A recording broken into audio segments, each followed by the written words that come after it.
đây ơi, dịp đây cho rau. Để đi nào nữa. Nhiều hơn đấu tả thế. Dịp rau. Đi nó, để đi nó, để đi nó. Nó.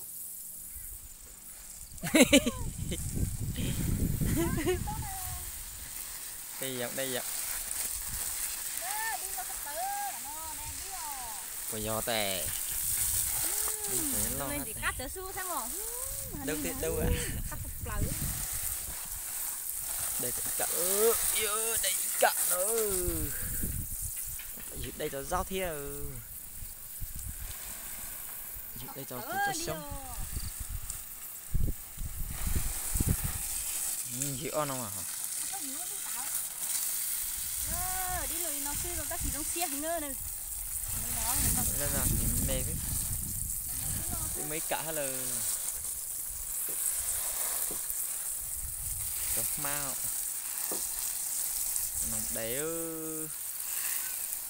đủ kệ đây đâu rồi ui đúng tạt đi đấy bây giờ đâu là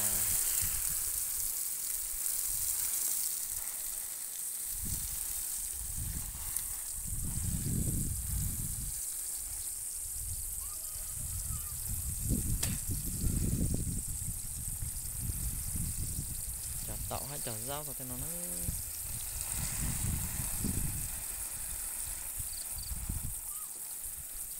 chả tậu rồi tụi nó tậu hay sao cho nó chả đi cho nó để đi là nó cho nó đi nữa cái này sao nữa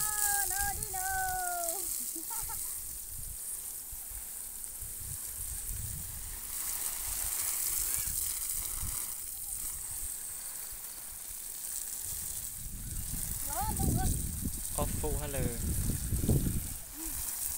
đi ơi vô phụ cả là lô phụ cả ơi phụ cả là này ơi đi vào cả nữa mà nó phải vòng cầu nữa nên chỉ nó dễ cho biết nó đi phụ cả là nữa cái gì đó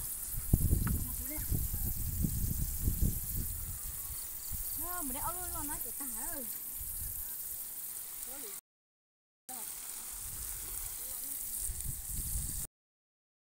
nó này chỗ đây rồi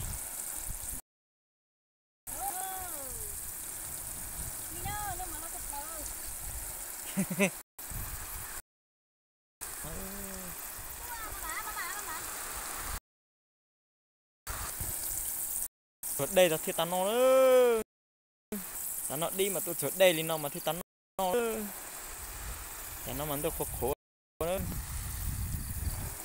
tiếng nó đi mà tôi chỗ đây là thiết tán nó nữa mấy từ thì đâu ai mình để đi cái nữa để đi nữa tao chết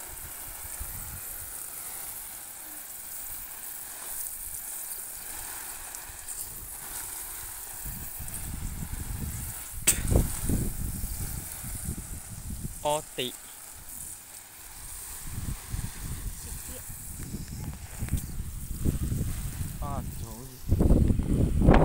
để cho rau nữa để cho rau thiệt đi thì lánh nó ơi chọn tôi lại chạy đi chè khó như nó xưa thế gì ấy thế gì cụ đây là ít cả men nó thiệt cho nó tế tiêu chọn tôi lại bọc chín mạnh nữa để tao ít cả men nó nè nó sẽ giống xia tản đi thì chọn đâu lỡ chẳng là chạy dừa rau dừa tao tê cho bé cho rau lên nó xí rồi dừa ha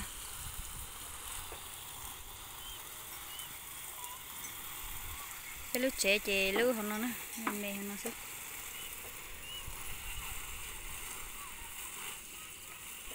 chị ta tại dừa đi nữa cô tự xé bên lúc thế chế dù trời xếp của lo cho tọt tứ nó nè tên gì nơi nào ai lựa dọc bé mà xin gì đùa nữa